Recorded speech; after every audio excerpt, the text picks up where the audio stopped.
Bismillahirrahmanirrahim. Assalamu alaikum viewers. Welcome back to the Python bootcamp in the lecture of loops and specifically we are talking about for loops. आज हम for loops की बात करेंगे. उसके लिखने का जो तरीका है Python के अंदर वो थोड़ा सा समझने की कोशिश करेंगे. और लास्ट लेक्चर में हमने ये सीखा कि थियोरेटिकली थोड़ा सा हमने सीखा समझा कि लूप क्या होता है, एक ही कोड को बार बार चलाना. और आइट्रेबल क्या होते हैं, एक ऐसे एलिमेंट्स होते हैं जिन पर क्या आप वो लूप चला रहे हो. ठीक है. आइट्रेट क्या होता है, आइट्रेट का मतलब होता है एक ही चीज़ को बार बार चलाना, आइट्रेट करना. ठीक है. तो ये आपस में सारे कनेक्ट हैं. तो ये आज हम थोड़ा सा देखते हैं.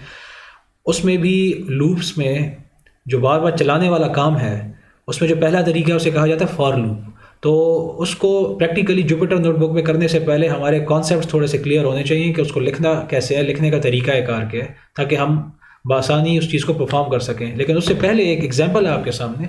यहाँ पर आप देख सकते हैं, ये आपके सामने फेमिलियर अभी तक हो जानी चाहिए. यहाँ क्या हो रहा है कि ये एक वेरिएबल है माई अंडरस्कोर आइट्रेबल के नाम से. ये कुछ भी आप रख सकते हैं, लेकिन यहाँ पर माई अंडरस्कोर आइट्रेबल ये वेरिएबल का नाम इसलिए रखा गया है क्योंकि इसके अंदर के जो एलिमेंट्स हैं वो आइट्रेबल बनेंगे बाद में. मैं अभी बताता हूँ कैसे. आप कुछ भी रख सकते हैं. इस वेरिएबल के अंदर एक लिस्ट है, उस लिस्ट के अंदर 3 एलिमेंट्स हैं 1 2 और 3. और आप सब जानते हैं कि यहाँ पर हो ये रहा है कि मुझे इस प्रोग्राम से एक पाइथन का कोड लिखना है जिसमें उसने करना ही है पाइथन में कि मुझे इस लिस्ट के अंदर के जितने एलिमेंट्स हैं वो प्रिंट करवाने हैं. तो आपको याद होगा लिस्ट्स के अंदर हमने इंडेक्सिंग पढ़ी थी. वहाँ पर हम प्रिंट लिखते थे, वेरिएबल का नाम लिखते थे और इंडेक्सिंग के ज़रिए से उनकी पोजीशंस मेंशन करके प्रिंट करवा देते थे. Now I am not teaching you the indexing. ठीक है. वो आप वहाँ पर जाकर बिल्कुल इजीली सीख सकते हैं. यहाँ पर मैं आपको सिर्फ ये बता रहा हूँ कि अगर आपने एक लिस्ट है उसके अंदर 3 एलिमेंट्स है फॉर एग्जांपल, उनको प्रिंट करवाना है तो इस तरह की 3 प्रिंट आप लिखेंगे और इस तरह आप इसको मेंशन करके जब आप रन करोगे कोड तो आपको ये इस तरह आउटपुट नज़र आएगा और आपको प्रिंट होते हुए नज़र आएंगे एलिमेंट्स. अब मेरा आपसे सवाल ये है कि यहाँ पर एलिमेंट्स 3 नहीं हैं, 100 हैं या 1000 हैं. तो क्या आप 100 या 1000 बार प्रिंट लिखेंगे?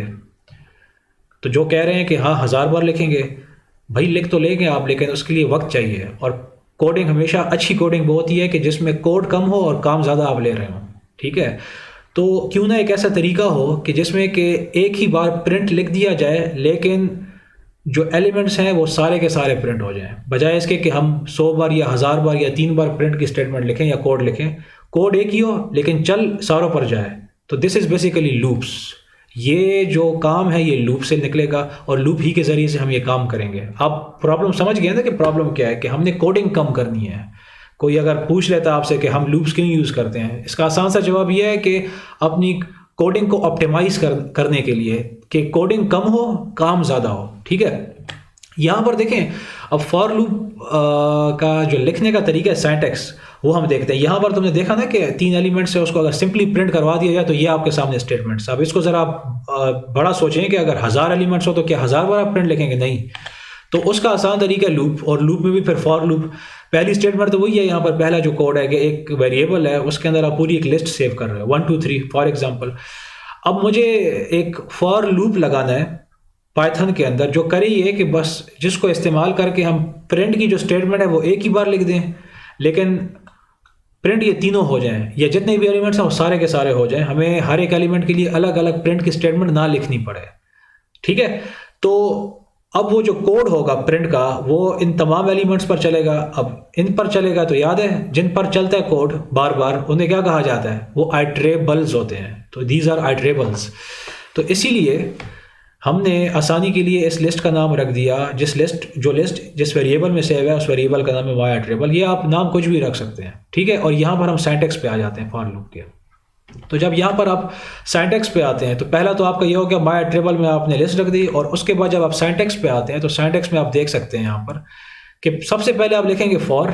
ये रिजर्व वर्ड है, यानी कि रिजर्व का मतलब है इसको आप किसी और काम के लिए यूज़ पाइथन में नहीं कर सकते. फॉर लिखा और उसके बाद एक कोई भी वर्ड लिखा आपने. यहाँ पर मैंने लिख दिया आइटम अंडरस्कोर नेम. आप कुछ भी लिख सकते हैं, हम प्रैक्टिकली भी देखेंगे, लेकिन आप कुछ भी रख सकते हैं, एक्स वाई जेड कुछ भी रख सकते हैं. और ये है क्या? बेसिकली ये एक पॉइंटर है. ये एक पॉइंटर है जो करता क्या है कि इस फॉर लूप को बता रहा है कि for item name pointer set करो. कहाँ पर पॉइंटर सेट करो? पॉइंटर का मतलब है इशारा सेट करो. इन कहाँ पर करो? इस वेरिएबल में जाके करो. इस वेरिएबल में क्या है? एक लिस्ट है, तो यहाँ पर पहुँचेगा ये. और उस लिस्ट में भी जाकर कहाँ पर पॉइंटर सेट करो, पहली पोजीशन के ऊपर। बात समझ में आ गई है? यानी कि जब पहली बार ये स्टेटमेंट चलेगी पूरी की पूरी, फॉर पॉइंटर सेट करो, उस पॉइंटर का नाम कुछ भी रख सकते हैं आप, आइटम अंडरस्कोर नेम। कहाँ पर सेट करो? इन कहाँ पर करो? बाय अट्रेबल वेरिएबल में करो, में जाकर पहली पोजीशन पे जाके कर दो उसको सेट, ठीक है, इस पहली पोजीशन के ऊपर। और कॉलन लगा दिया। कॉलन का मतलब याद है ना, जब स्टेटमेंट खत्म होती है तो वहां पर कॉलन लगाया जाता है। फॉर लूप भी स्टेटमेंट्स हैं पाइथन की। जब आप एंटर करते हैं तो इंडेंटेशन ऑटोमेटिकली होगी, और यहाँ पर जो सा भी कोड आपने इस लूप के अंडर रन करवाना है वो आप लिख देंगे। तो मुझे क्योंकि प्रिंट करवाना है तो यहाँ पर गौर से देखें, मैं लिख दूंगा प्रिंट, और प्रिंट की गोल ब्रैकेट से पैरेंथेसिस ये लिख दिया, और यहाँ पर मैंने क्या किया, यहाँ पर जस्ट उस पॉइंटर का जो नाम था वो लिख दिया बस, और एंटर कर दिया, रन किया। जैसे ही मैं रन करूंगा तो बजाय इसके कि मुझे एक एलिमेंट प्रिंट होता हुआ नजर आएगा, मुझे सारे के सारे नजर आ जाएंगे। अब ये कैसे हुआ देखें, बहुत सिंपल है। मैंने कहा फॉर सेट करो, चलाओ इस लूप को, और चलाते साथ ही आप क्या करो, एक पॉइंटर सेट कर दो जिस पॉइंटर का नाम है आइटम अंडरस्कोर नेम, और उस पॉइंटर को कहाँ पर सेट करो, इन कहाँ पर करो, इस वेरिएबल में जाके कर दो। वेरिएबल में चला गया है वो, और कहाँ पर कहीं किया उसने सेट, पहली पोजीशन के ऊपर। कॉलन हो गया, नीचे आ गया, और प्रिंट कर दो उस एलिमेंट को कि जहाँ पर पॉइंटर सेट है। तो पॉइंटर क्या था आपका, ये था ना आइटम अंडरस्कोर नेम। तो प्रिंट आइटम अंडरस्कोर नेम का मतलब ये है कि ये कहाँ पर पॉइंट कर रहा है, इस फर्स्ट आइटरेशन में, इस पहली बारी में, यहाँ पर। तो पहली बारी में ये प्रिंट कर देगा 1 को। अब ये लूप ख़त्म नहीं हुआ, क्योंकि इस फॉर का मतलब ये है कि इस लूप को तब तक चलाते जाओ जब तक कि इस लिस्ट के एलिमेंट्स कंप्लीटली प्रिंट नहीं हो जाते। तो अभी तो पहला एलिमेंट प्रिंट हुआ है, तो दोबारा ये कंट्रोल ऊपर आएगा, और फिर ये जो पॉइंटर है अब अगली पोजीशन पे सेट करेगा। कहाँ पर, पहले 1 पे था, अभी आ चुका होगा 2 पे। ये आपको नज़र नहीं आता, ये बैक एंड पे हो रहा होता है ऐसे। तो कहेगा for item underscore name, item underscore name, इस पॉइंटर पे जाओ, इन कहाँ पर जाओ, इस वेरिएबल में जाओ, तो वो दूसरी पोजीशन पे चला जाएगा, और उसे क्या कर दो, प्रिंट कर दो। अब क्योंकि ये पॉइंटर अब दूसरी पोजीशन को पॉइंट कर रहा है तो उसको ये प्रिंट कर देगा। एंड सिमिलरली अभी तीसरी पोजीशन भी रहती है, तो तीसरी बार भी जाएगा और इसी तरह इसको प्रिंट कर देगा, और फिर लूप इसका ख़त्म हो जाएगा। अब आप सोचें, यहाँ पर एक ही प्रिंट लगाया आपने, और आपने 3 एलिमेंट्स को प्रिंट करा दिए, जबकि इससे पहले क्या था, यहाँ पर आप 3 प्रिंट्स लगा रहे थे। तो अगर आपके पास यहाँ पर 1000 एलिमेंट्स भी हों इस लिस्ट के अंदर, तो फिर भी इसी एक प्रिंट स्टेटमेंट से आप उन 1000 एलिमेंट्स को प्रिंट करवा सकते हैं। तो क्या किया आपने अपना कोड कम कर दिया, लेकिन काम उससे पूरा ले लिया। दिस इज़ बेसिकली लूपिंग, ठीक है।